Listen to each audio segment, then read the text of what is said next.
પછી હું તમને કહું. મારું નામ ડૉક્ટર રંજન ગોલ છે, સમાજ કાર્યકર્તા છું. અહીં આપણે દર વખતે હું શિક્ષણનું કામ કરતી હોય છે, સાથે આપણે યોગા. આજે શનિવાર છે તો આપણે યોગાનું કામ કરશું. દરેક બાળક અહીંયા જોશે. પહેલા આપણે શું કરશું? કૂદકા મારીશું ધીરે ધીરે. એક પગ આ પાછળ હાથ.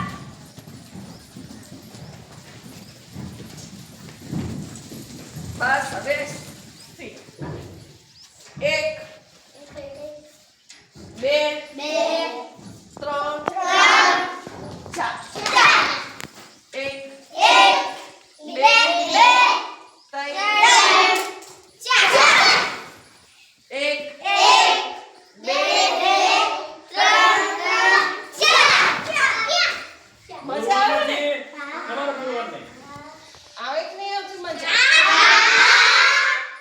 રમવાની મજા આવે? કરો. બેને કરીને તમે કરો. હાલો કેવી રીતે બેને શીખવાડી તમને હમણાં?